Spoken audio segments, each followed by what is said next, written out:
I had a double life, and in the night I was like sex, drugs, rock and roll. How would you compare the experience of meditation versus having these drugs? In that direction goes cocaine. Share some fun or weird stories from your time as a barkeeper. And there was one gang that became famous because they became gangster rappers and quite famous ones. Go-go dancers were in cages like almost naked dancing and stuff. How is your journey on finding purpose now? My self-confidence through sex and girls is not working absolutely anymore. I also did acting classes and stuff. Overcome my social anxieties. My whole life I fighted against it. Can you recite for us a German poem that you wrote? Yeah, I sat on one table with Angela Merkel when she was chancellor. I even won international prizes together with National Geographic London and New York Times. The father of my father was actually a lieutenant in the Second World War. We have covered several topics in this podcast. I hope you enjoy the episode till the end. And make sure to subscribe to the channel so we can keep bringing such amazing episodes to you and that you don't miss out. Cheers. Welcome to another episode of Rocklaz Radio. Today we are going to Germany and joining us is Martin.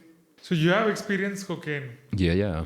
In that 5 years where I was a barkeeper, So my question was, you have also experienced Sudarshan Kriya and meditation. Yeah. How did you feel after doing Sudarshan Kriya and the meditation? I feel altogether calm inside. So the constant inner stress is a little bit relieved then for a while at least. Yeah. How would you compare the experience of meditation versus having these drugs? I'm asking because there have been some viewers who are saying, one person in particular said, you cannot talk about drugs because you haven't tasted it. Yeah. Or you cannot compare meditation and cocaine. So, no, because can. you have had both, Yeah. I wanted to know your experience and compare the experiences of both. Cocaine is more. I call it more the completely ego drug. So you are Ego.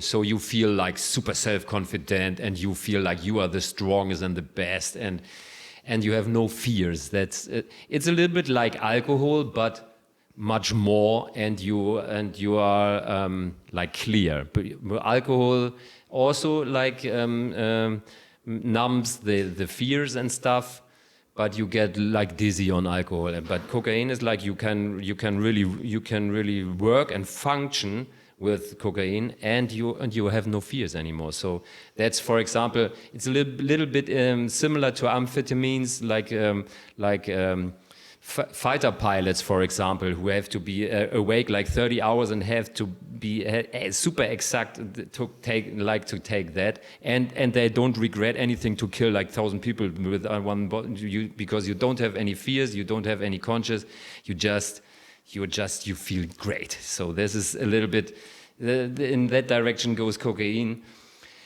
And it depends a little bit when you start to take it, and then there's a peak, and then it goes. So sometimes you can compare the.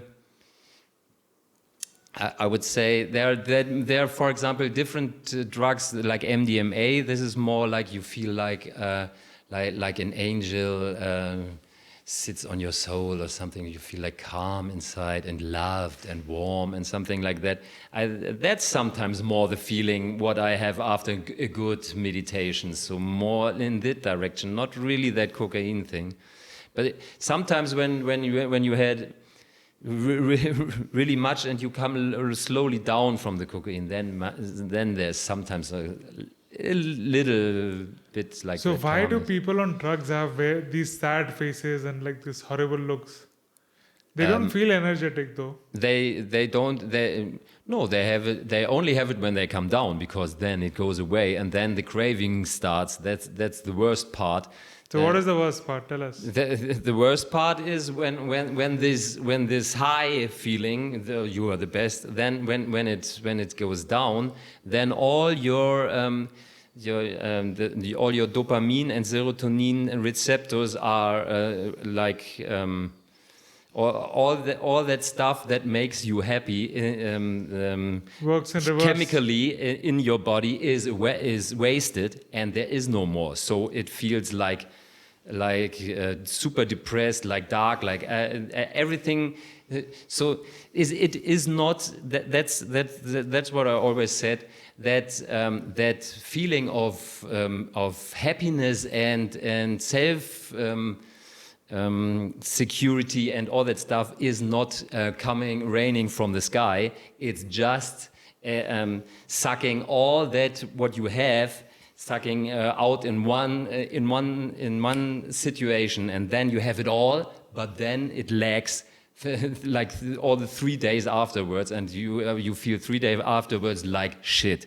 So like much less confident and much unhappier than you felt without before. So you have to take more and more and more and more to even hold the level that you had without at some point. So if you start at a base level, you take the drugs, but you come down even below the base level. Exactly, that's the problem, and that's the sad faces you see when they are on the drugs. You don't even maybe you don't even notice that are on drugs. You just think, wow, what a happy, self-confident person. So, but it's just doped. Yeah. And then when they have sad faces, then you think, they are on drugs. No, they were on drugs. or the drugs ran out. That's also when you have the last line and you know it, then it's over. That's already depressed. So when was the point that you realized, and how did it feel that okay, no more drugs? Yeah, I had the help, as I said, from Corona, because there was the lockdown and the bars had to close, because in St. Pauli there are really no deadline in the night or something. In most cities or countries there were many 24 hours bars, so you could just go on and go on and go. So and then but I had already that time. I think it was already like 2 or 3 years. It felt like it's not as glamorous and good anymore as it was. So I was already starting to be depressed, even with all that stuff, because I saw it went down, and but I couldn't really stop. So because I said, okay, when I stop drinking and drinking, then I have to really change the city and move somewhere else. But I don't have any money to have another flat and all that stuff. So I was really stuck there. And then when finally the lockdown came, I was really like relieved. And then in my case, many people, many other drug addicts at TikTok asked me that, how did you get that step? In that case, it was so easy. It was just a relief, and I was really like happy that it's finally over. And I was that was the first year when I was just locking myself in my flat. I was so relieved to be alone, and the only a little bit different thing was my friends, because all that my friends and the girls which when I have occasionally sex with and stuff, they called me sometimes and, hey, what's up, and I had to say no, I don't do anything anymore. And then not getting the attention and the wow, you're the best, you're the hardest guy from the nightlife stuff. I didn't get anymore. That was the hardest part. Not the drugs, and not anymore. It's getting the social kickbacks. Yeah, being someone in my little world. I was the king. So, and that there I really saw I wasn't drug addict. the drugs were only the yeah, the substance what I doped myself for that social anxieties thing, and there I realized my problem was my social anxieties, not drugs, and so that was just yeah. I love this phrase about drugs and meditation. They say that you need more quantities of drug to get the same level of high. Over time, today is a day one. You have 1 gram, suppose example. You'll need by the day 10 or 15 or 50, you need like 10 grams to feel the same level of high. Mm-hmm. But in meditation and spirituality, it's the reverse. Reverse, exactly. The more you do it, the more high you get, Yeah. and the quicker you reach to the high. Yeah, that's right. Yeah, that's. Did you experience that? Do you think it's true? Absolutely. It's not only true with meditation. It's I think but meditation is a good it's basically true with everything what you do real because drugs is that's drugs is cheating. Drugs is like doping. So Drugs is like doping, like doping. Yeah, like sports. They dope. Steroids and they dope. Steroids. It's like you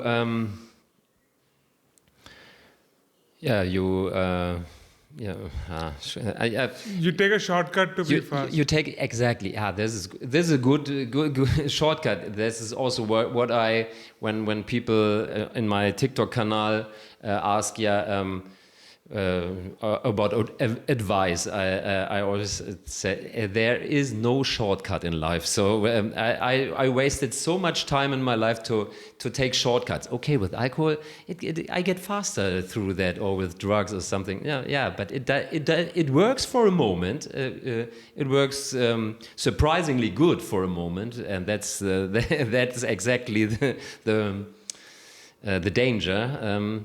But in the end, you have to go the hard way. You have to overcome your fears and your inner and all your stress and so on, completely sober, and in that moments where it feels the worst. And this is exactly when you do that, then it accumulates. And this is meditation. You accumulate. Peace and happiness and stuff, and with drugs you just cheat. You just take it away from the next 5 days, your pensum, what you have in your body, and just use it in 1 hour or one night or something, and then you just wasted it. So yeah. You accumulate nothing, you waste. Yeah. So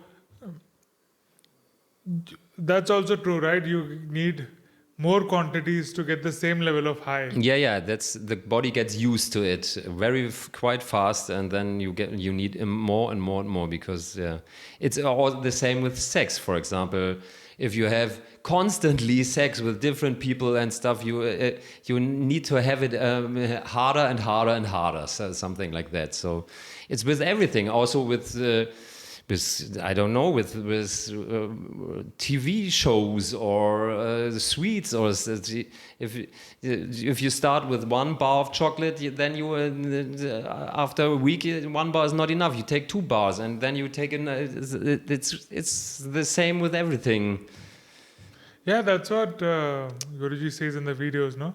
There's a limitations to the senses. Yeah. How much beauty can you watch? Exactly. How much fragrance can you smell? How much can you eat or listen? Yeah.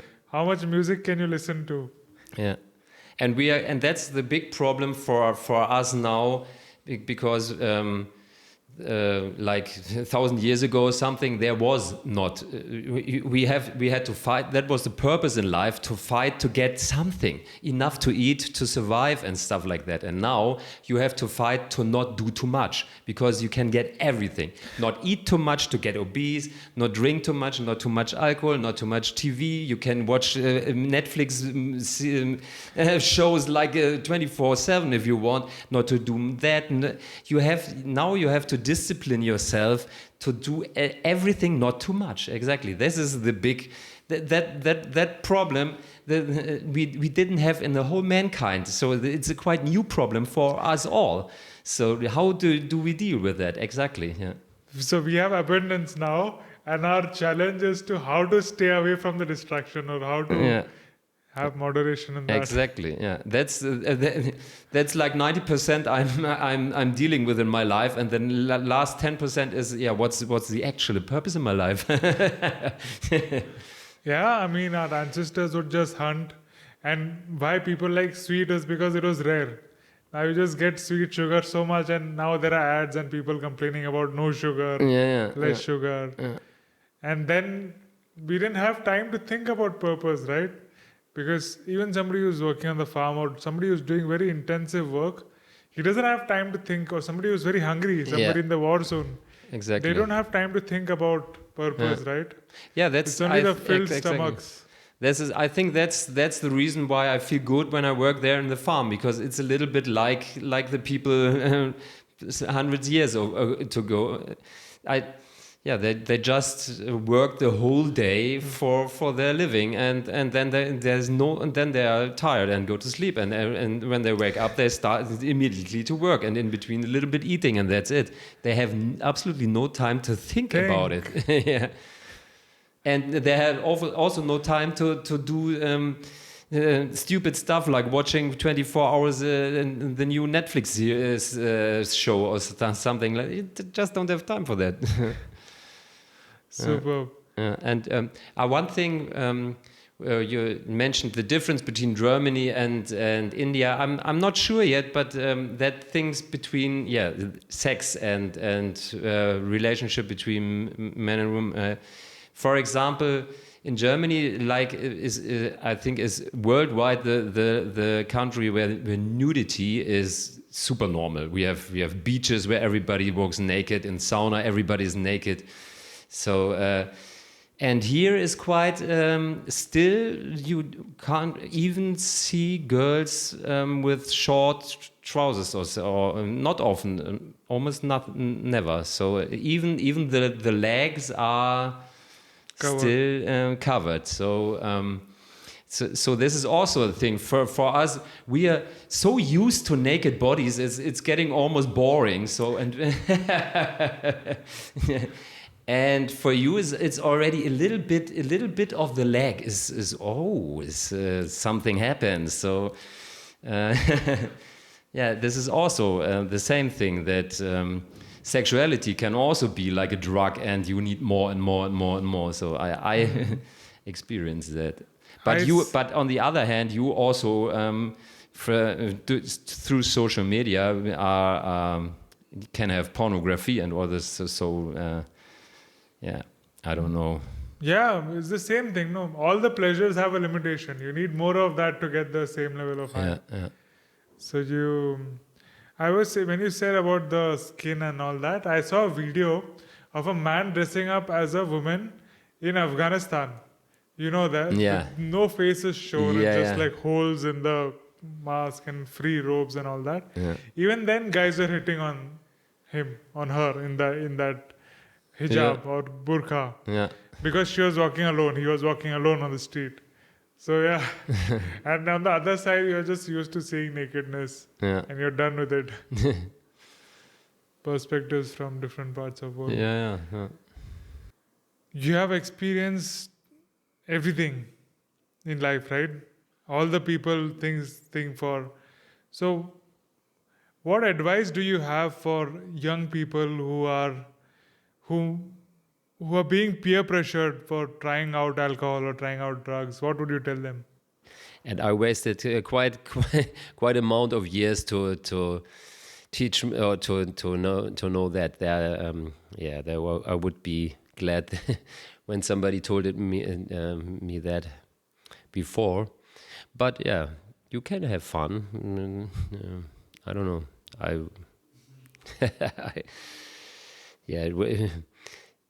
I had also some very much fun in that time. So.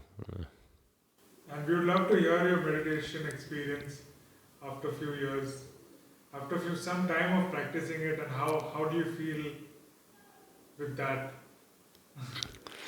Because it's completely opposite of drugs. The more you do it, the more high you get, the longer it lasts. And exactly, yeah. feel good about it. Yeah, it's a little bit. I had that experience a little bit with that theater, improv theater, outstanding on the stage. In the beginning, I really, had many small moments where I was, this could be good, but mostly afraid, and afterwards, I did it. So. But then after a while, you get there comes the flow, and then and like in meditation a little bit. So, and when you stand in front of an audience and just it just what you what you do just happens by itself. So it's a little bit that thing that also happens sometimes when you meditate. It just flows. You just flow basically. You feel like you're a little bit over the surface. Like floating, yeah. So effortless. Everything is effortless, and that was also sometimes in that, there and also with drugs and alcohol, that moment of effortlessness. But in that case, it works. Just you just rob your future dopamine and serotonin, and then it gets very, very much worse. So it's not worth it. So. Now maybe you have started doing Sudarshan Kriya and got associated with Art of Living. Maybe this has just been a month, right? Maximum. Yeah. So maybe in a couple of years you can share our experience after doing daily practice of what changes do you see. Because Sri Sri Ravi Shankar has seen millions of people around the world, and he recommends don't even try, because of the reasons we spoke about, right? The people, life goes in a reverse gear, and there's a better high.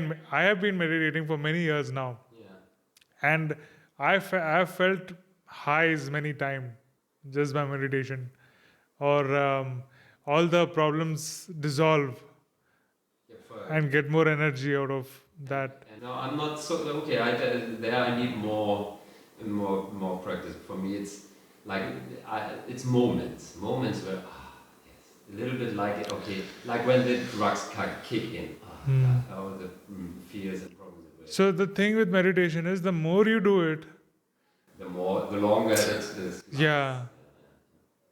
Yes. Exactly opposite of the drugs and alcohol. The more you do it, the more it is. Basically, it's like now he says, do it like a hygiene, like you brush teeth, meditate twice, mental hygiene. What is a barkeeper? Barkeeper is somebody who stands behind the bar and sells the alcohol, and is also at the same time the entertainer and the face of the bar. So he is selling not only alcohol, is selling the image of the bar, the image and the adventure and the entertainment of the bar. Somehow is standing for. Share some fun or weird stories from your time as a barkeeper. So you were a barkeeper for how long? It was around five years. I was like Hamburg has a little bit the culture of little bars. You can even dance in them, but then you can go to the next bar, and the next bar there are streets where there's one bar next to the other. It's not one big club like in Berlin. There are many big clubs. In Hamburg is more like one bar next to the other, and every has its own little dance floor. So it's like one big club in a row. So and So I different had, music, different. yeah, different exactly. Or drinks. sometimes also similar, but yeah. So you can go bar like. Yeah, you crawling. can bar hopping. Yeah, in Hamburg, in St. Pauli, you do bar hopping. Yeah. And one of these bars, the name was Kurhaus, and my nickname was King of Kurhaus because everybody thought it was my bar. I just was employed there, but I was such a good entertainer and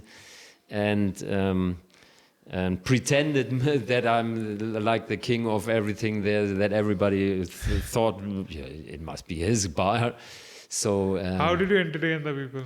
I don't know. I was I was drinking more than them. Yeah, because I still had my social anxieties, so I was actually. Yeah, I was actually doped all the time. So a person with social anxiety is managing a bar. Huh?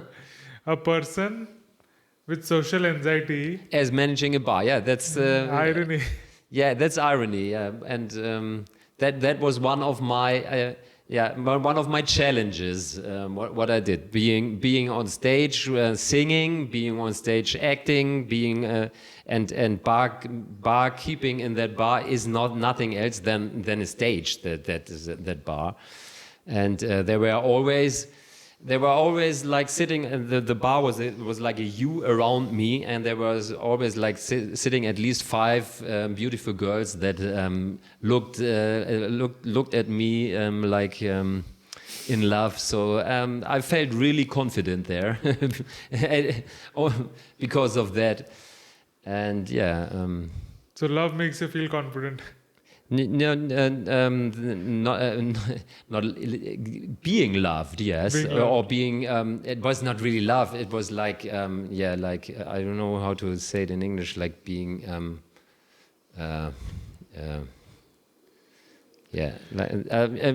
The infatuation, or somebody wants something from you. yeah, exactly. Yeah, that's quite a topic. The most of my self-confidence I got from affection from girls. At that time, at least. So when a girl was was in love with me or just wanted to sleep with me or something like that. That was the best thing for my self-confidence, and the more the better. So yeah. Tell some fun stories from your bar king days of a person or somebody you did something with somebody, or because people are very free and they speak about things and they do funny things. What over the years was the most impressive situations, or was when you really have a whole night like drunk and drugs and night, you're really then people tend to really shows themselves behind the curtains or the facade. And there I had some very, very surprising moments that I really remember because when you get really surprised, then you remember even when you were. So there was at that area where the bar was where I worked. It was also quite a hotspot for criminality, so gangs and stuff. And there was one gang that became famous because they became gangster rappers and quite famous ones. So and one of them came into the bar, and there were always a little bit difficult situations with some aggressive people and stuff. And I was a little bit so, oh God, no. How do I handle that when it gets difficult or something? But yeah, it turned out we started to talk and did coke together, and the night was already going on very long, and we really got into things. And then I told him about one of my ex-girlfriends that died from an incurable disease, and he started to cry, and I was like, what? So he was so sensitive. So I was really surprised, and when I compare, I once did a YouTube video where I compared it. There was another situation where I had a regular guest. I was really impressed. He was so educated, and he was a medical doctor, and also very. Did very much voluntary charity work, and like a really, really good person, and very well educated, spoke like 10 languages or something. And then after hours of nightlife and drugs and everything, then he also became honest and said something really bad things like rape fantasies and stuff. And I was like, what? So like, hey, you have it yourself, right? And I said, no. I was really like, what? All this nice person thing. So, yeah, that things that people could be completely 180% the difference that they appear. That was. One of the good things in that, all that nightlife stuff, and for example, there was also in St. Pauli, Hamburg, a famous like transsexual prostitute street. So they were really from the society the most down, and. I get to know her, and we had the most intelligent psychological and philosophical conversation I remembered in all that time. So that was also, she was from Russia, so that was also very surprising.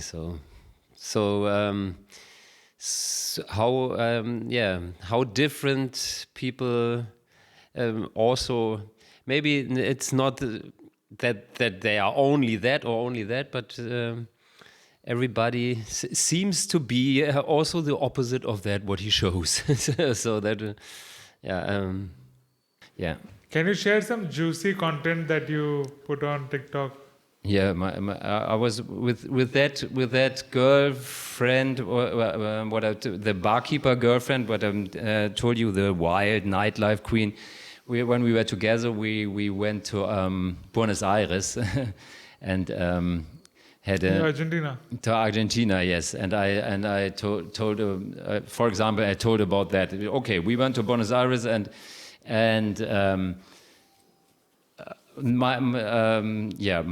that's what I just wanted is always when I went to big cities looking where's nightlife district. So I wanted to see the nightlife of Los Angeles. I was already Montreal, Tel Aviv, and so on. And I was with her there in. So you traveled with the girl to different cities to see their nightlives. Yeah, exactly. And she was also, I said, into fetish parties and stuff. And we were there in Buenos Aires, and the first night we was in a big club where there like go-go dancers were in cages, like almost naked, dancing and stuff like. So really, really big, everything much bigger than I knew from Hamburg, and then we were okay. Yeah, we are now in South America. We are close to the source. So let's ask around for a little bit cocaine and stuff, and then we found somebody. Yeah, okay, you come with me, and then we went with the taxi. Really into the favela areas, so that it could be also quite dangerous there around Buenos Aires. And then we then we went into a transsexual bar. Really, that I never saw like 100, 200 more perfect transsexuals with. Yeah, and there under the stairs, he bought some really much better quality cocaine than I knew from Hamburg, and we took it, and then I was like in love with all the transsexuals with perfect bodies and all made whatever. Made what? Made breasts and stuff. Like really perfect female bodies. And and then then there was also another day. There was I didn't know that, but there was also like a fetish or like a big club there in the city, like looked like an old Italian style house with like hotel, like with 5 floors, and there was a guy outside with a cylinder and like really like in an old ancient hotel, and he invited us in and stuff, and there was on every stage there was another theme or something, and they were fucking around everywhere, so it was like a swinger club. But I was sometimes in Germany, there are also swinger clubs, but they were mostly a little bit not middle-aged people, let's say. But there was almost only young people, like in the 20s, early 20s, and having sex there around or with all together or couples in the air, and it was really like wow. And then somebody told me, it's because it's quite Catholic society on the one hand, and on the other hand, it's quite because there was inflation, so they couldn't afford a house and stuff, and so it was not really allowed to have boy and girlfriend to have sex in the house of the parents, so they went in such clubs to have sex together. So. And all that was with alcohol and drugs and together. So we had very much fun there. How is your journey on finding purpose now? Purpose, that's that's a big question, because my self-confidence through sex and girls is not working absolutely anymore, because that didn't work just with alcohol and drugs. When I stopped alcohol and drugs, it's at the same moment also sex didn't work anymore. So I'm basically I felt at point zero again, with no self-confidence at all. And now, I'm starting to get a little bit at that farm, that farmer who told me good work, Martin, and my experience that I can do with my body. But still, I see like now I'm just talking, and I didn't have any drinks or something. That would have been impossible like 20 years before. Like when I was in school in front of the school class and had to say something, nothing. I just went red, and so that's also a little bit, but that's not really a purpose. So just feeling useful, you're just feeling that you're in the flow, is it? In the moment. Yeah.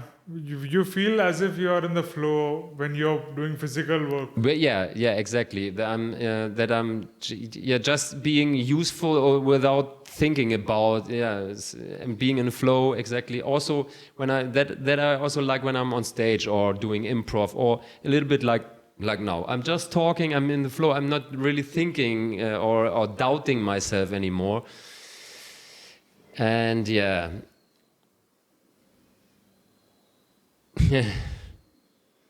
but I'm 53 now. I don't have a family. I don't have own kids, because it was always I couldn't because as I said, most time of my life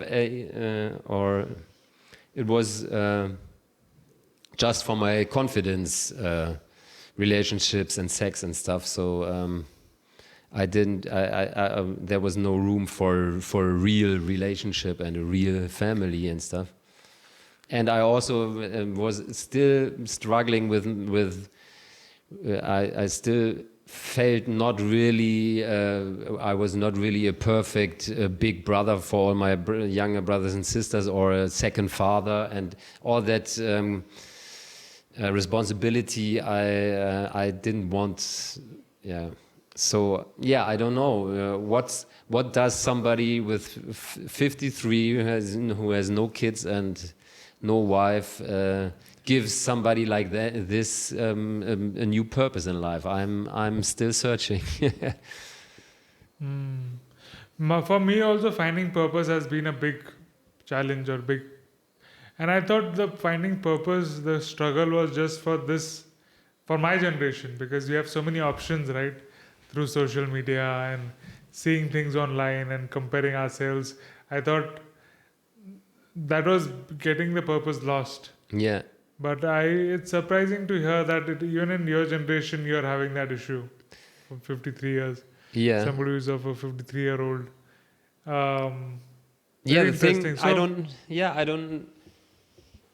20 years ago, I also was looking for a purpose, sure, and or the things what I did in the nightlife and drugs, but I didn't. It didn't feel like I had fun in that time. Sex, drugs, rock and roll was most of the time in the last years. Then when the drug and alcohol problems got too hard, then it was not good anymore. But it was quite so. Yeah, whatever. As of now, what I feel the purpose, how you can find purpose, is by just by being helpful, being happy and helping others. Yeah. I like that, but it's not that only that. In many ways, even maybe this spiritual path and this knowledge about the self, which you get from art of living, has also been helpful. Yeah. And sometimes I feel that there's no purpose in life. We are just chasing nothing. You just be and do what you do. Absolutely. When I see other people, when I really have a close look, then I see that they made their purpose up. They just Making it up. They just But it works. So how can I make up a purpose for me what I really believe in? That is the problem. And you're right with the social media thing, by the way. I started a TikTok channel in that time, and when I was so depressed in Hamburg in the end, and tried to get a new purpose and told the people about my nightlife stuff, I started with sex, drugs, rock and roll. That worked. So what did you share on your TikTok? The juicy things about stuff. So I started with that, and then I told how I overcame that with acting and with all that stuff. And also the social anxiety, how I overcame that. That was also interesting for the TikTok audience, because most of them have also social anxieties because they are all the time in front of the screen. And I felt exactly that what that problem what the new generation has. I had it at the same time. I was really like a junkie on likes. And I saw when I saw other pages, they maybe had a similar issue than me and more likes. Then I got super depressed and angry and all that stuff. I compared. So since I worked at the farm, I stopped doing TikTok because I didn't. Before I was really addicted to that. Then many Indians want to go to Germany. Yeah. What would you tell to them? Yeah, I also know some Indians in Germany.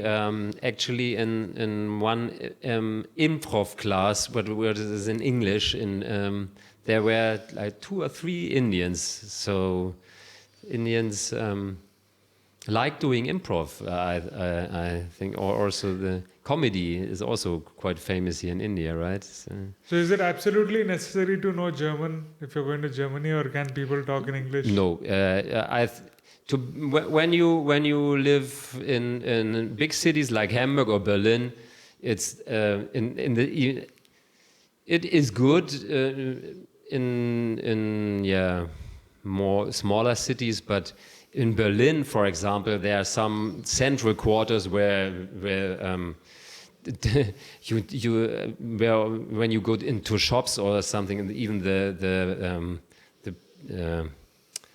the people who sell things, everybody talks in English there. So it's you in Berlin, in the center of Berlin, you don't need any German almost, and also in the center of Hamburg, it's easy. Sure, it's easier to know German, but there are everything is like a little bit like here in India. Everything you can have everything in English, like classes and stuff, or in Hindi. It's a little bit the same in German. Yeah. A lot of migrants. Germany has opened a lot of migrants recently from Syria. Everywhere Yeah. people are coming. So what difference do you see in Germany before and after they opened the immigration? Are you seeing more of immigrants than Germans on the street? Yeah. That's for sure. Especially now, also with the Ukraine war, there are many Ukrainians in Hamburg. There are at my place where I stayed in St. Pauli, there are two former hotels where now Ukraine refugees live. So that changed completely the scene, because they, for example, in the night, not in the night, but they are families, or mostly women with children, and they are playing outside until 10 in the evening when the Germans' children already are asleep, and playing music and stuff. So this is it's getting much a little bit or more life into the German culture. With the also it's that with the migrants of Northern Africa and Syria and stuff, there are also problems a little bit. So with What kind of problems? With criminal. One thing I'm very curious about Germany is the World War. You said your father grew up in the ruins of the war. What are his experience of the war, and what impressions do you have of World War growing up, and what comes to your mind when you think about it? I when I grew up, everything was built up again. So we learned it in school. So we had quite, I think. We Germans all feel bad for our history, and do they make you feel guilty in school? Guilty, yeah. They did make us feel guilty in school. That was the school program of the Allies. So, and also I think in the eastern part with the Russians, there were two parts of Germany. We had a little bit different history. So yeah. But I think in that case it was the same. We felt not really, we were not really proud of that, and yeah. And what about your father? He was an orphan. He didn't have parents growing up. He has a father and also mother, but they were separated, and his mother had a new father, had a new husband. and my father didn't came clear with him, and then my mother stood to her husband and got him away to foster. Yeah, so he felt really quite abandoned, and that was also one reason why he needed a big family with and we are all together and all this stuff. Yeah, and. Yeah, the father of my, but I was sometimes at my grandparents, and the father of my father was actually a lieutenant in the Second World War in France. He told about that. He was not really proud of the Nazi stuff, but he was proud to be an officer of like a important military person still. What did he share? What stories would he share? He told about he was in France when Germany occupied France, and it was he didn't really had to. He said he was lucky because the people who really had to fight was in Russia, against Russia, and he was really had a nice life in France until the Allies came, and then he like had to shoot some, and then he was already captured, and he was captured from the Americans, so also not bad. They captured from the Russians. They had a very more bad life, so he was quite lucky. I had a good summer in France, so it sounded almost like holidays. Yeah. Did you know when your grandfather was in the war, you said he was very proud about the military activities, but not so much about the Nazis and what the So did he know at that time when he was in the war, did he know back home what the Nazi was doing? He wouldn't talk about that. So I'm sure everybody knew somehow, but yeah, I can't. The thing is, I also had a time where I thought, oh man, when I would be in that time, I would have said no or something like that, but. Yeah, now I'm not so sure anymore because I can see how subtle it can be when a whole society. How subtle it can be when everybody is. When a whole society and everybody is spying on everybody and everything is not so 100% you know it, but every other.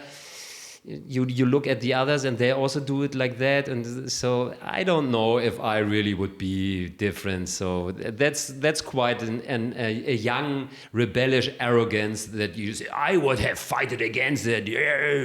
Yeah.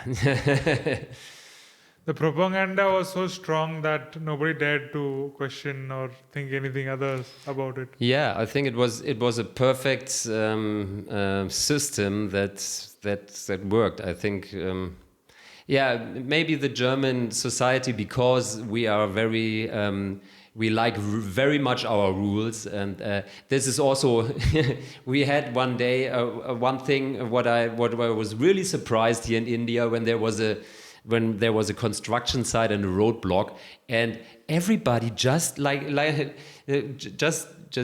just ignored the roadblock and went around and went further. So and you said, yeah, and I said that's impossible in Germany when there's a roadblock and nobody would dare to go there because it has a reason, right? But and you said no, it's just a suggestion. I like that. Yeah, this is completely different. So that culture worked in favor for the Nazi regime to build that completely watertight or airtight system. Because if he would do that here, everybody would just would still do what he wants, maybe. So it would be not so easy to really install such kind of system here, maybe. What are you proud as a German? Yeah, this is Exactly. It's still quite hard in Germany to say I'm proud of being something in German, because it sounds still a little bit fishy, like maybe you are right or wing or a hidden Nazi or something like that. But I think this is a little bit also the problem of our society, because we are, as you mentioned, we are now quite an immigrant land, many immigrants, and there are many immigrants, they want to be proud of the land where they are, and they want to be a part of Germany and also be proud of being a German. And that I think that is one of the reasons why we have problems sometimes with immigrants, because we don't allow them to be proud Germans. You can be German, you have to be German, but then you have to be also feel guilty. And they say, why should I feel guilty? I want to be German and proud German. So I really talk to some Persian guys or something. They really want to be proud Germans. And then, yeah, and that is... that's why even some immigrants vote for the right-wing party, where everybody German says, "What? Why are you doing that? They are like racist and stuff." So, yeah, so this is the problem. I think we should starting to overcome these problems when we want to be a future immigrant society, or do we still want the guilty feel Germans? Yeah, then we can't be an immigrant society. So this is a little bit problematic. So now I'm talking politics. I didn't want to. But that's a good perspective. Very interesting. Yeah. What is the difference between North and South Germany? For example, yeah. The southern Germans drink beer from much bigger glasses than we in the north, and there's a little bit competition between the north and the south. But, On who drinks more? Huh? Who drinks more? Yeah, no. Yeah, we are. The southern things. We are a little bit like arrogant and actually we are a little bit and the other way around. So which part of Germany do you come from? From the north, yeah. From Hamburg, yeah. Hamburg. Exactly. I was born in Hanover. It's also in the north. Hanover is supposed to be the city where the people speak the most clear German, so without any accents and stuff. So, so that's for arrogant. So, can you? Yeah, and in the south speak very strong accents, so we make fun of them a little bit sometimes. You're a theater actor, right? Can you tell us both the accents? Show us both accents. Yeah, the southern accents and also the East German accents. So just tell a sentence in German. Yeah, and one in the southern I do an accent. Okay, I'm not really good in that, but for example, ich habe gedacht, so I thought. On Bavarian, da habe ich mir denkt. It sounds for us Northern Germans a little bit like not really smart. I don't know. So yeah. Yeah. Okay. Got it. But it's not really. When I worked in Hamburg, I worked in a small bar in the nightlife. St. Pauli is the center harbor quarter with the red light district and stuff, and the party. For party people, very. It's the Reeperbahn. Do I speak it in German? Reeperbahn, in English Reeperbahn. It's famous for the red light district, a little bit like Amsterdam. Red light district is also quite famous. Yeah, and and that small bar, there were some regulars from Bavaria. We call them exil Bavarians. They fled from Bavaria to the northern, more cultivated Germany. But on the other hand, the Bavarians are quite more rich than we in the north. So and also the education level is higher. So In the south. that arrogance is also a little bit like desperation, maybe, or envy. Yeah. Can you tell us your life story in 10 minutes? Yeah, my life story. I start with my. Maybe I start with my parents. I'm born in 1971 in Hanover, as I told you, and my parents were quite like a typical German after Second World War. History. My mother was born during the flight from the eastern parts of Germany, Ostpreußen. They belong now to Poland and from the Russians. And my father was born shortly after the war in the ruins of Hamburg. He always told me how he was playing in the ruins of Hamburg. Oh. My father became a salesman for German cars. Everybody knows German cars, in this case Audi. But he had quite a bad childhood in a foster care stuff and all that, and big depressions. And then he found somehow he met my mother, and my mother was studying social work and was becoming quite Christian in a Christian, and my father fell in love with her and also became Christian, and then he stopped with the car stuff and also studied social work. I don't know, the social pedagogic or And then they became very Christian, and untypical for German, because Germans are Catholic or Protestant, but go one time at Christmas in church, and that's usually it. So we Germans are not very, but my parents are quite different. They needed. They both had their issues, and they needed something to believe in. And my father also, likes to make it everything bigger than everyone else. So they started a family, and I was born then in Hanover. I told, for me, the first 2 years, my life, everything was perfect. I was the little prince of my mother and had the full attention and everything. And then came my first brother.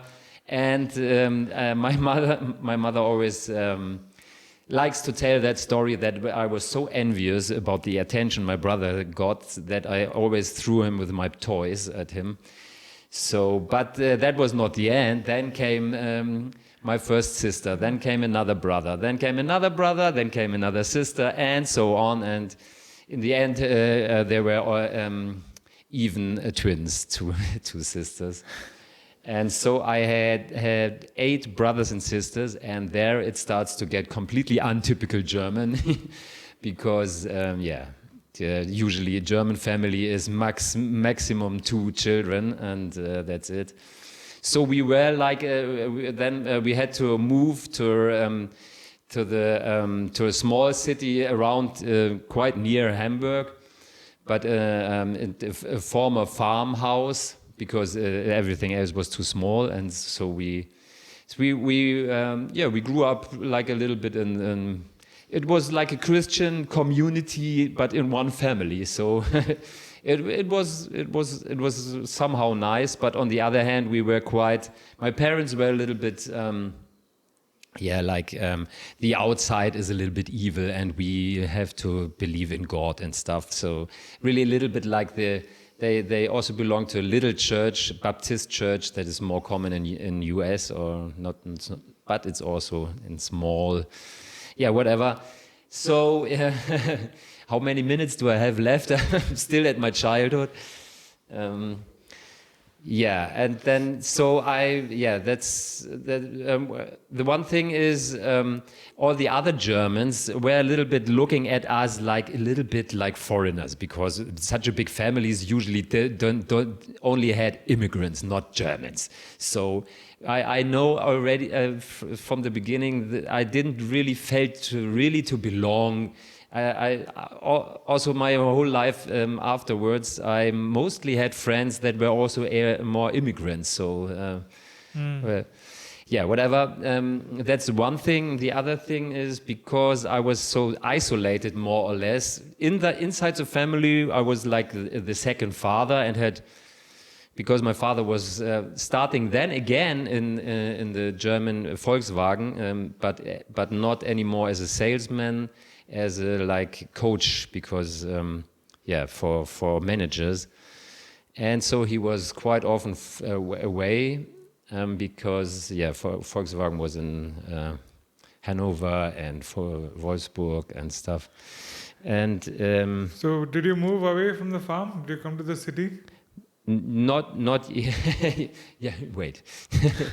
Yeah, in that time I was a little bit like the second father for my younger brothers and sisters, and I was quite, and in school I was super shy. That's there I was a little I developed like social anxieties, and even still with 17, 18, because there was still high school, when a girl wanted to talk to me or flirt with me, I went red and ran away. So that was really embarrassing. So yeah, and then I decided somehow to do something against it. I started with drinking.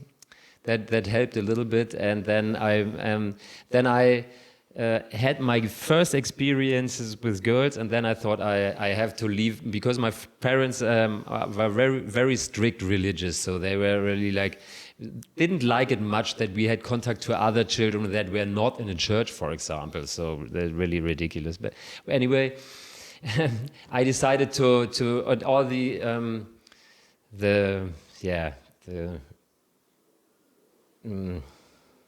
anyway, I decided to leave all the family stuff and go to Hamburg, exactly St. Pauli, the nightlife district with the red light district and all the prostitutes and stuff, and live there, sex, drugs, rock and roll. So that was my plan. How old were you? I was 20, yeah. So then I had a little bit. I had for a long time. I felt a little bit guilty because I like somehow left also my children, my brothers and sisters, where especially for the youngest three ones, I basically raised them. With my mother together, and my father was not so often at home. And when he was like always angry because everything was untidy and stuff, he was really like, quite a patriarch. And that was also a problem. I always, that he still was all the time my male. Father figure. Yeah, it's I'm still. What do you say it in German? My Vorbild. My male. Yeah, I wanted to be like my father. That's the thing. Role model. A role model, exactly. That's what. And also, I wanted to earn the more or less. Yeah, I had to. Share all the attention with 8 others, so I wanted, So then you came to Hamburg. Yeah. When you're 20. Then I came to Hamburg, and and then it was a little bit also then I started like my protest life. I did everything the opposite my father did, so I wanted to be free from all that Christian stuff, and was very much into nightlife, partying, sex, drugs, and alcohol, and all that stuff. and got a little bit lost in that. I still managed to because I was always the creative of the family. The mother of my father, she was actually an artist. And my parents they didn't have any sense for that. So, and all my other brothers and sisters as well. Whatever. And then I studied communication design, and it even passed, even though I mostly was partying in that time. Yeah, and then I even got a job in Hamburg as a infographic illustrator in a big German news magazine, Stern magazine. That was at that time, the biggest, together with Spiegel, the biggest magazine and news magazine. We had once a week we had there a big meeting. There was a big meeting room, and this was once a week in edition. And there was like called Heftkritik, so. Somebody from politics or society, somebody important came and looked at said something to the stories, what was good, what was bad, or something. And I sat on one table with Angela Merkel when she was chancellor, with the Klitschko brothers, the boxing brothers, the one who is now president of Kiev in the Ukraine, and some other important people. So that was quite interesting. You sat with them on on one table, yeah, and listened to them. Sometimes they even said something to my illustrations from. That was a little bit in the center. But the thing is, what was really, I never dared to say something in that meetings, as well in other meetings. My social anxieties were always there during the day, and so I hid it behind my computer screen and did my illustrations. So I sometimes did really. I remember one was when Fukushima, the atomic plant exploded. I did a big illustration, like cut it the atomic plant inside, what was broken and where was contamination and all that stuff, so that people can not read, can see actually what really happened. So, and I did all the time such stuff, but I was hiding behind the.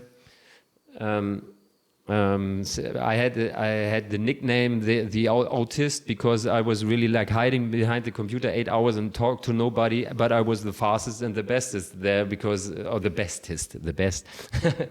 I even won international prizes together with National Geographic London and New York Times. So, yeah, but. That made me even more social, and my social anxieties grew when you do 8 hours nothing else. And so in the nightlife, I had a double life. And in the night, I was like sex, drugs, rock and roll, and. When did you sleep? Yeah, that's the thing. I often had a very hard hangover on Mondays when I was at work, and already on Fridays again, because Thursday is already the small Friday, we say in Germany. So, but even then, I was good enough that I basically worked just 3 days there, and it was good enough. I went quite in, but somehow it was that leading that double life was not enough anymore for me. And I wanted to overcome my social anxieties, and then I did Oh no! It was. Do I have still time? Or I met a girl in the nightlife. She was like the queen of nightlife. She was barkeeper in one of the most famous bars there. Yeah, and she was like confident, self-confident, and I also in the nightlife with my alcohol and my drugs, I was quite self-confident. But then actually yeah, we came together and we met each other actually at a Feathsh Club. That's where Feathsh. yeah, that's quite common, and especially in Hamburg and Berlin. It's What is a Feathsh Club? yeah, you actually have like sex there in clubs as well. So and the most popular is Berghain in Berlin. I know, I don't know if you have heard. Yeah. So it's yeah, it's also even allowed to have sex on the dance floor or whatever, in a little bit on hiding places. Yeah, whatever.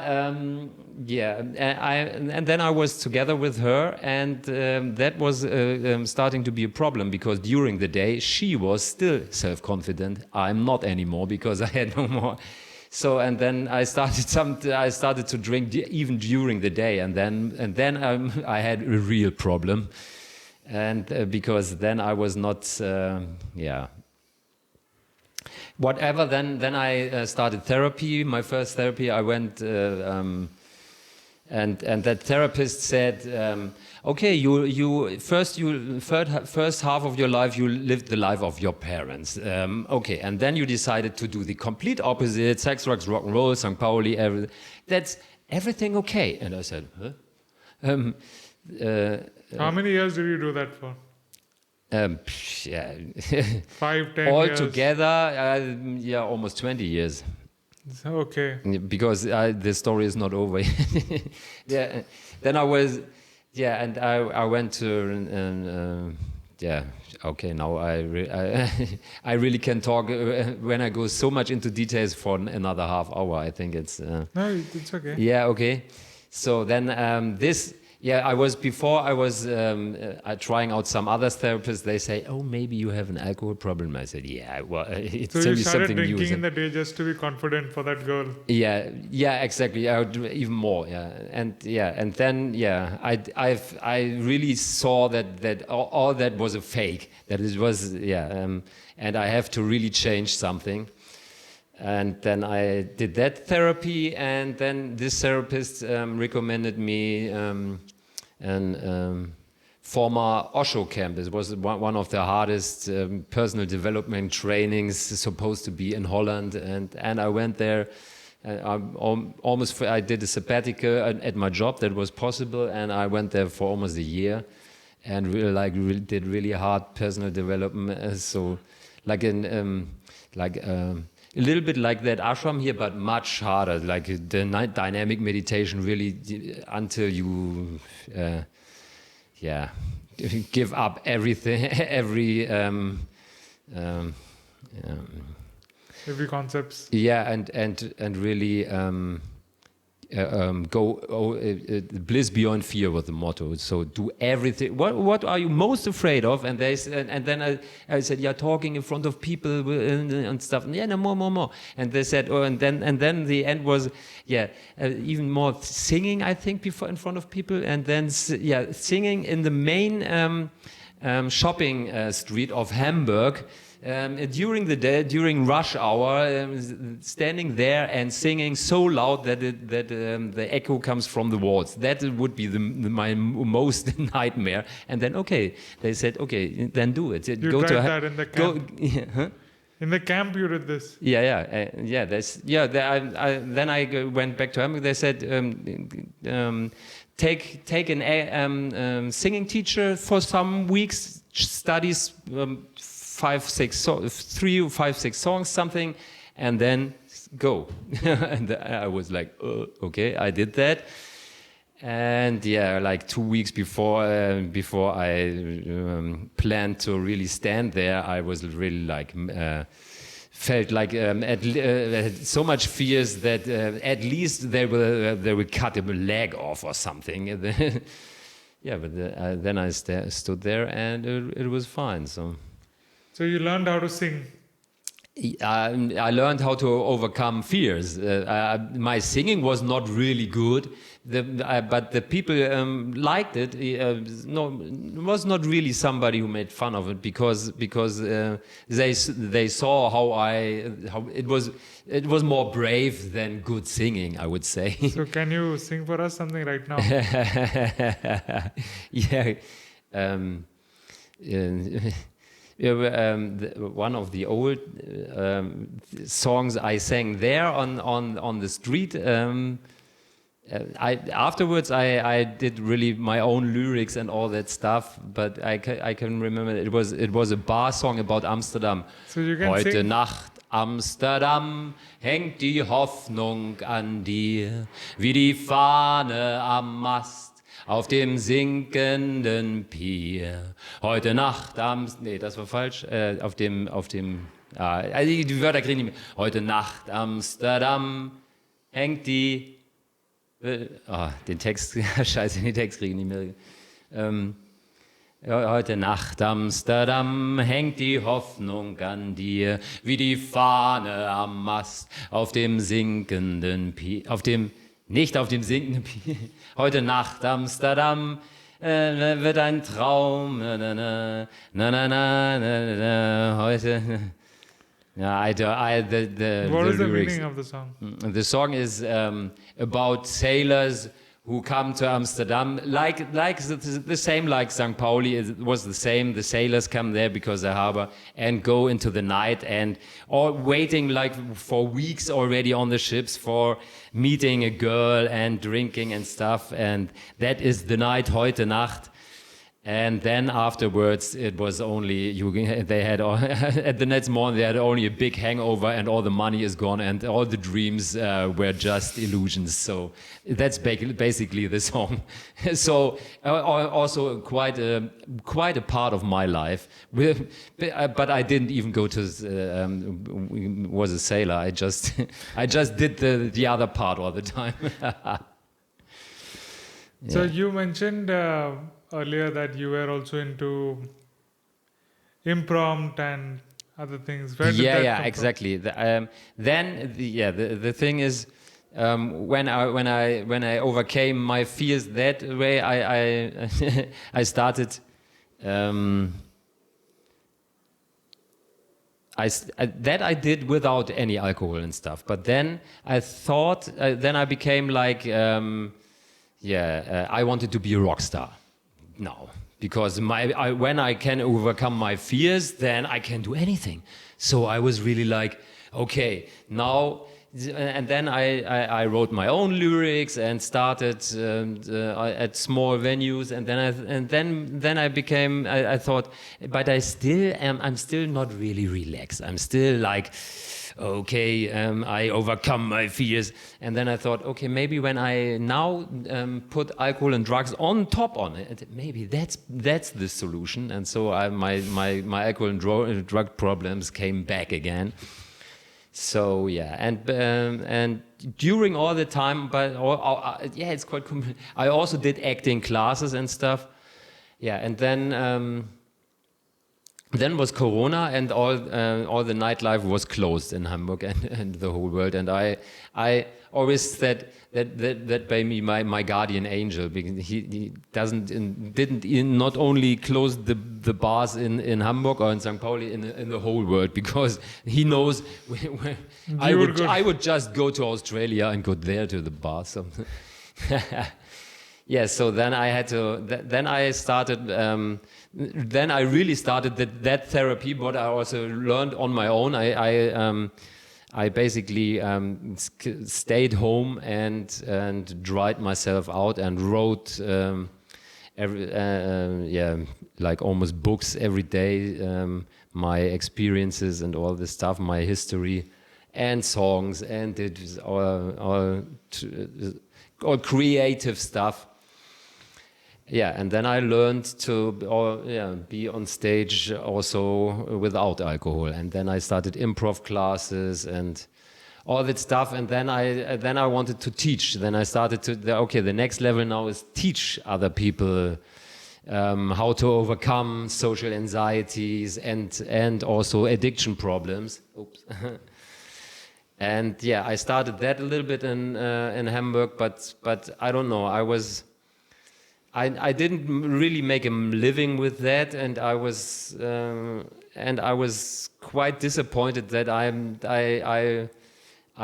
hadn't had any success, had not really big success with my music and my songs and my lyrics and my poems and all that stuff. And I didn't know. I definitely didn't want to go back on behind the computer with something, and so I was really, yeah, like hitting a dead end. And also I didn't know what kind of do I want a girlfriend, or do I want a relationship? Do I want even sex? All that was only working with alcohol and drugs, and I had to question everything. And what's pleasure?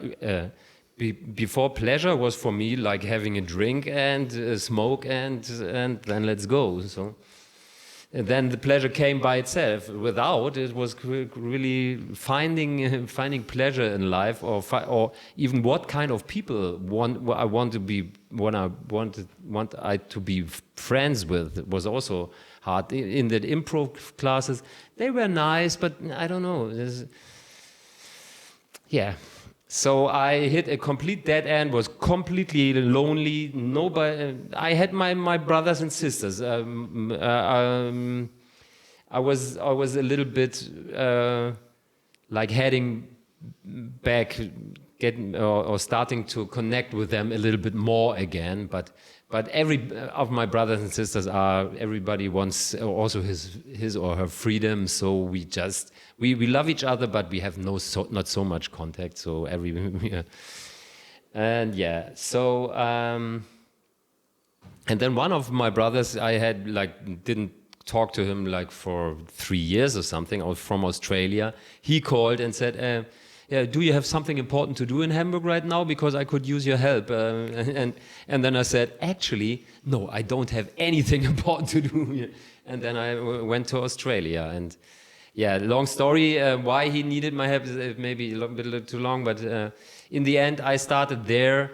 I wanted I needed to do something. And so why did he need your help in Australia? For the farming? No. He actually had a wife or a girlfriend in Australia and a little daughter, 7 years old, and they separated. And she took the girl and moved away, but illegally, because they had an agreement. They shared custody, and so it was really like. Then he went after her, took the child away again, back to where they lived before, and usually, the police or the law is in favor for the mother, but in this case, the mother had some drug issues so he got the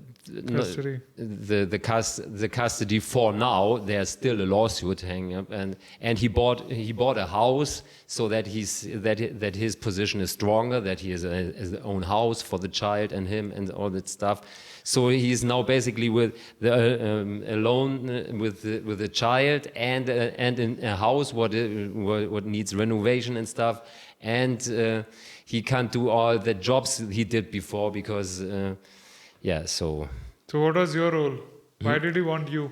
Yeah, to just be there, helping with the house, and sometimes looking for my niece so that he can work more and stuff like that. But in the end, it was for a while. It was okay, but I was overwhelmed.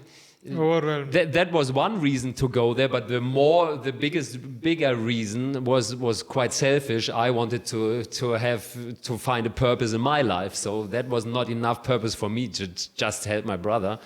So my depressions came faster back than I could see. So and then somehow looked for some. I started volunteering, also a little bit like here in the ashram for a soup kitchen and stuff. And then How did you find out about India, and how did you come to the Art of Living ashram? That was I just go on with how did I get to the farm? Then. So farming is before the ashram. Yeah. Then I somehow got a job at a farm, not even more remote, really in the mountains, and it was really like it still is. It's really like in that humid heat of tropical northern of Australia, the really hard body work, like fencing, like really carrying that posts, very heavy posts through the mountains and stuff. And post as in wood? What is post? Wood pieces, for fence, stuff like that. And but I really loved that. That was the first time for years that my depression stopped because I was just completely tired and my body felt exhausted but good, and I earned fucking my own money with my body work. So, and not like all the time, all these years I was almost something, almost successful with my creativity, but almost, but it was nothing to really have. So, and there I was really like felt, and the other thing, the old farmer is a little bit like also a patriarch style, and he reminded me a little bit of my father, and that one time he said, "Good work, Martin," and that was really like, yes, I needed that. So from the kind of father figure, good work, Martin. That I was almost saying, okay, you don't have to pay me. That is payment enough. That is both. So those three things was really like, okay, I obviously need that now, and so that was. Yeah, but I knew. But on the other hand, I was thinking I can't do that my whole life. That's maybe a therapy phase. But I still want to do all that stuff because there I'm remote. No people besides that farmer and his wife, and I didn't even overcome my social anxieties. My whole life I fight it against it. That now I'm hiding in the mountains there with no people. So, and then. My friend with whom I started in Hamburg these personal development and acting classes, and we tried to do a business there, but somehow it didn't really work out, or we were both too impatient or something. And he has his wife is from Bangalore. They live in Hamburg, but they sometimes came here for that ashram program. And they started to go more frequent here, and he was already thinking to move here because he really he also had depressions in Hamburg or have still, and so he rented an apartment here and said, "Hey, come on, just visit me here and see what it's all about." And now I'm here for the second time already. Because now I'm back and forth.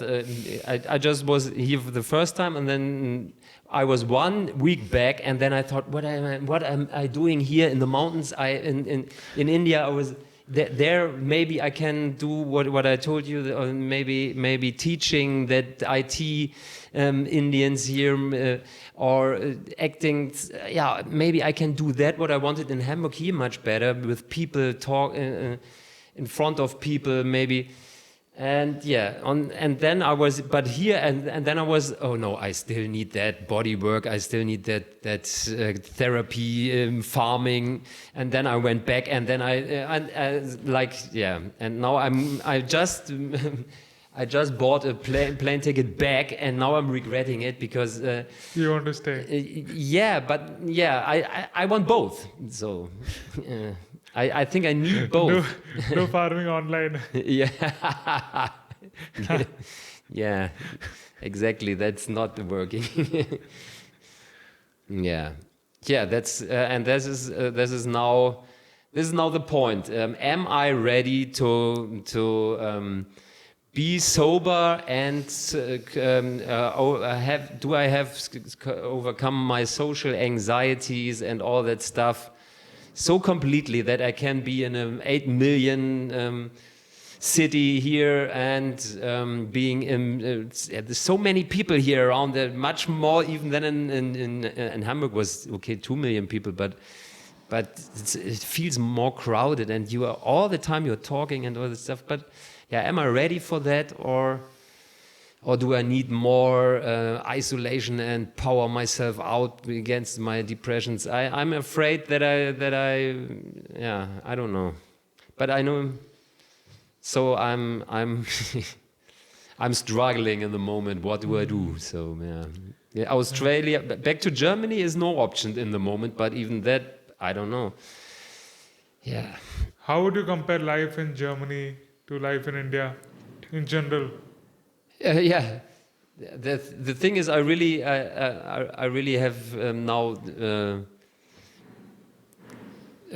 two different angles. From Germany, it was quite different in Australia, and from Germany, Australia is also again quite different to India. The funny thing is, since I first went to India in mid of or beginning of December. Until now, there is a cricket because the one thing what is the same for Australia and India is the British background and the cricket, and they have a match. I think that goes on for 1 month against each other, and they are fighting against each other, and in all that time, I've in myself is the fight. Where do I go, India or Australia? Back and forth. So that's really, yeah. But anyway, India and Germany here, what's for example,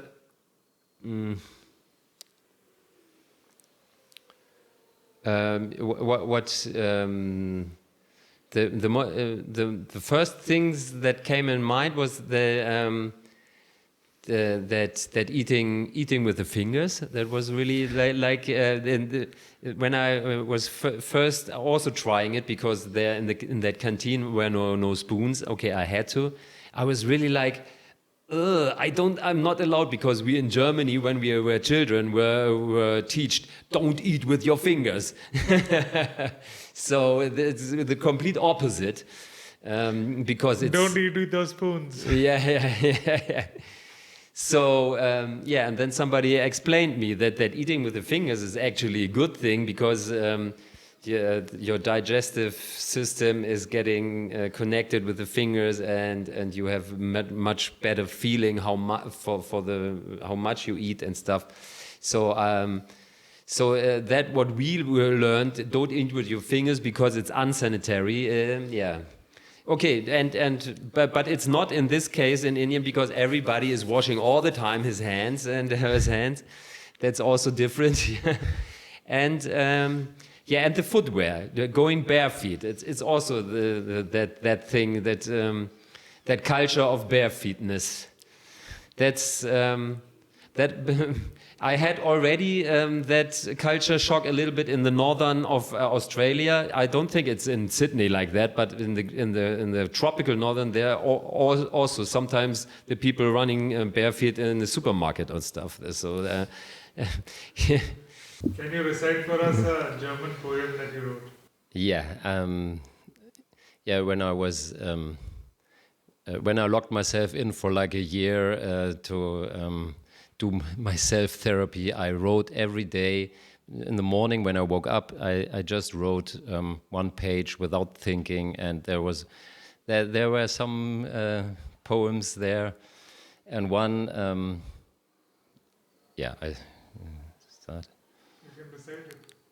Wenn ich gleich aufstehe, mich anziehe und da rausgehe, weil ich heute gut aussehe, dann erwarte ich auch von euch, dass ihr euch ins Zeug legt, dass einer den Weg fegt, bevor ich da lang gehe, dass jeder höflich guten Tag sagt, bevor er mich um Geld fragt, dass der Verkäufer ein freundliches Gesicht macht, morgens um 7:30, wenn er mir schon wieder sagt, dass alles teurer geworden wäre und dass er da auch nichts machen könne, er müsse selber zusehen, wie er überhaupt noch über die Runden käme, so hat jeder seine Probleme. Kein Grund, sich die Laune verderben zu lassen.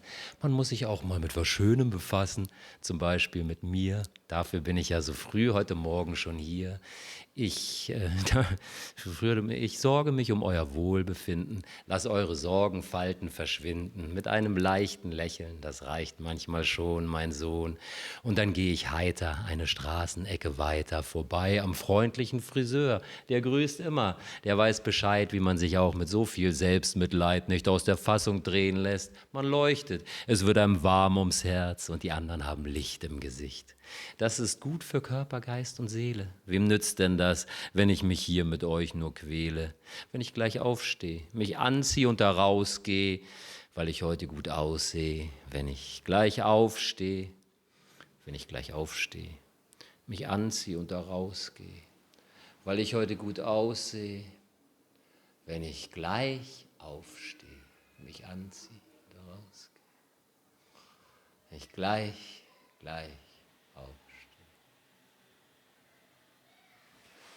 So can you tell a gist and summary of the poem? Yeah, it was.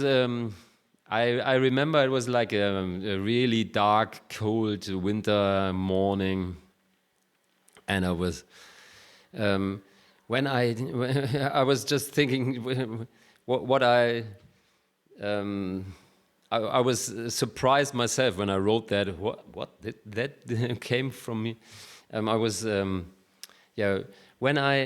when I stand up now and do the effort, then to really do all that stuff, put my clothes on and brush my teeth and all that stuff, and then I go out. I really want that you also put an effort to be like friendly, to be nice, and to put an effort in being together. And then I'm wandering around the streets in my area there and meet the people, all in my dream. And the refrain is when I wake up now and stand up, then I really want you to. And when I really soon wake up and stand up, and I really soon, not now, but maybe soon. Then I really want you to. So. Thank you for watching this podcast till the end. Please let us know in the comments what more topics and guests would you like to see in future episodes.